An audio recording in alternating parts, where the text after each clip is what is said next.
So the universe is forever changing and growing and inventing itself. That means that she is constantly changing.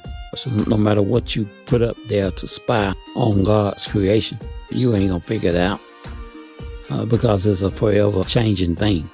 And you small-minded human beings don't have the capability to figure out how the universe actually works. We are only able to get to the moon, which is only 27,000 miles from Earth. And so now we have returned only to arrive on the dark side of the moon.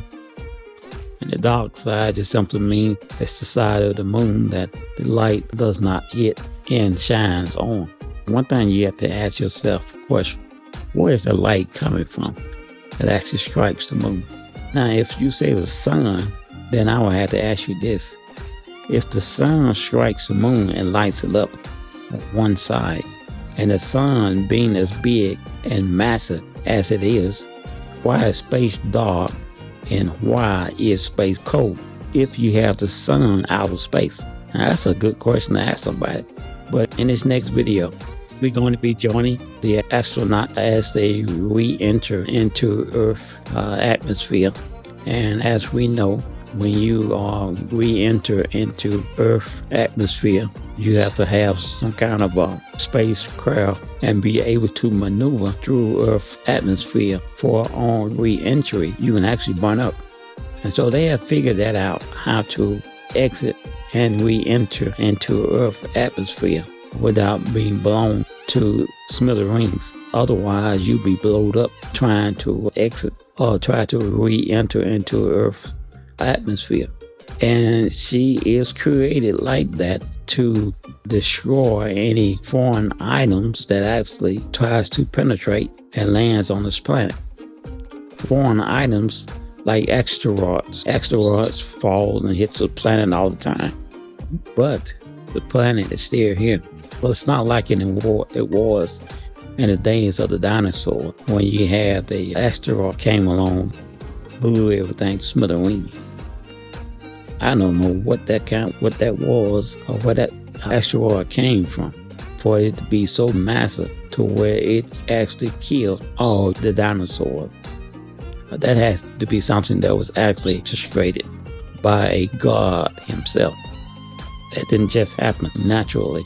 So once again, we thank you for rocking with us and tuning in to each and every episode that we put out. We are definitely going to make this not only a educational channel, but also a interesting channel. The way you are able to learn about the universe and Earth itself and how she works, how she spins on her axle at 1,000 miles per hour in a third of a second. How she weighs over 4.4 billion tons and able to sustain life on it. And what would happen if all of a sudden the Earth's rotation just stopped for 5 minutes? If the rotation of the Earth stopped for 5 minutes, the whole planet would go into chaos. So it's the reason why she rotates. And while we are on the surface of it, able to go about our daily lives, drive our car, walk, sleep, own ships, fly in airplanes, visit our neighbors. We're able to do all these things with this planet spinning. And we don't even know that it is spinning. But you're rotating or it's spinning by looking at the atmosphere. You're able to just look up into the sky and you see the jet stream just going around like that jet stream. That tells you that the Earth is spinning. But once again, we thank you for rocking with us and tuning in to our channel. We try to help you guys and bring you guys good videos on not only the Earth, but also the heavens, the atmosphere, and the universe. Maybe we'll even be able to discover whether or not we are alone in the universe. And then in my opinion, I would have to say that we are not alone. Why create such a big mass of universe for this to be the only planet that's able to sustain life? And so we're going to be getting ready. NASA is going to be getting ready to go to the moon. Well, not to the moon, but actually getting ready to go to Mars. And that is the reason why they're going to be building billions of dollars on a space station there on the moon. That way they can launch a rocket from the moon to Mars. If you launch a rocket from the Earth to Mars, then that's probably going to be a one-way trip. And the humans, the astronauts, are not going to be able to get back. So who wants to be involved in such a mission? So in order for them to get to Mars, they have to build a space station on the dark side of the moon. That way they can launch the mission sometime in 2030. They're going to launch the Mars mission from the very moon station itself. Can't launch it from the Earth. You launch it from the Earth, you get there, you ain't going to be able to get back. So once again, we thank you for rocking with us and tuning in to each and every episode as we discover the wonders of the universe and the heavens and how our universe works. So we ask if you would to support the channel by liking, sharing, and subscribing. And don't forget to hit that notification bell so that you would know when we are doing a upload. Enjoy this video and presentation, and we'll see you in the next video. Pilot into Helicopter 2. Jeremy Hansen, MS-2, then joined Koch, and Reed Wiseman, Commander, was the last to leave the capsule. Medical check. The crew was flown to the recovery ship for evaluations before heading to NASA Johnson Space Center in Houston.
The Artemis 2 mission was not only a test of speed, but also a record-setting achievement in distance and biological research. On April 6, 2026, the crew reached a maximum distance from Earth of 252,756 miles, 46,771 kilometers, record-breaking distance.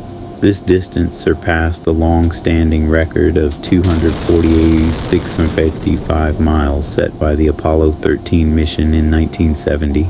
The milestone, the crew hit this peak while flying around the far side of the moon, closest lunar approach. Just minutes before reaching their farthest point from Earth, they were only 4,067 miles, 6,545 kilometers above the lunar surface. Total journey. By the time of splashdown, the crew had traveled a total of 700,237 miles. Scientific data and investigations. The crew served as both explorers and subjects for high-stakes deep space research. Key focus areas included human health, Avatar project. Each astronaut had a tiny organ on a chip, thumb drive sized, containing their own bone marrow cells. This allowed scientists to study how deep space radiation and microgravity affect human tissue in real time, rather than just measuring effects after they return. Radiation mapping. Orion was equipped with several active sensors to track cosmic rays and solar radiation throughout the journey. This data is essential for planning future multi-year missions to Mars. Geological observations. The crew captured over 7,000 high-resolution images of the lunar surface. They observed 35 specific sites of interest and provided live descriptions of lunar topography and color that cameras alone cannot fully replicate. Immune system studies. Scientists collected blood, saliva, and urine samples to track nutritional status and immune system function. This included checking for the reactivation of dormant viruses, like those that cause shingles, which can happen under the stress of spaceflight. Navigation and optics. The crew witnessed and documented a total solar eclipse from their unique vantage point and tested manual piloting maneuvers to prepare for future dockings. The data from this 10-day mission is currently being analyzed at the NASA Johnson Space Center to finalize plans for Artemis III, which aims to land humans on the lunar surface as early as 2028.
The Artemis II mission revolutionized space communication and personalized medicine with two standout technologies, the O20 laser system and the Avatar organ-on-a-chip experiment, laser communication O20. For the first time on a crewed lunar mission, NASA used infrared lasers instead of traditional radio waves to transmit data.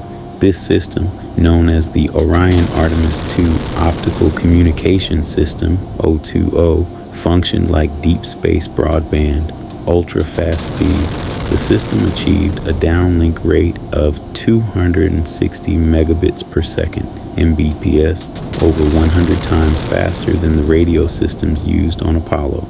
Live 4K streams. This bandwidth allowed the crew to beam back the first ever live 4K ultra-high definition video from the vicinity of the moon. Data milestone. By just the fourth day of the mission, the system had already successfully downlinked over 100 gigabyte of data. Round-trip lag. Despite the massive distance, the laser link had only about a 1-second round-trip delay, enabling near real-time video conferences between the astronauts and their families. Organ-on-a-chip Avatar project. The Avatar, a virtual astronaut tissue analog response experiment, used thumb drive-sized chips to predict how deep space affects human biology. Personalized avatars. Each chip contained bone marrow stem cells derived from the actual Artemis II crew members. These chips acted as biological avatars for the astronauts, experiencing the exact same radiation and microgravity as the humans. Why bone marrow? Bone marrow is a bellwether for health because it produces the body's blood and immune cells, making it one of the first tissues to show damage from cosmic radiation. The ground truth comparison. While one set of chips flew on Orion, an identical control set was kept at the Wyss Institute on Earth. Post-mission scientists are now using single-cell RNA sequencing to compare the two sets to see exactly how thousands of genes changed in response to the lunar environment. Personalized medical kits. This data will help NASA develop personalized medicine for future Mars missions, allowing doctors to know which specific treatments, like certain antioxidants, work best for an individual astronaut's biology before they even leave Earth.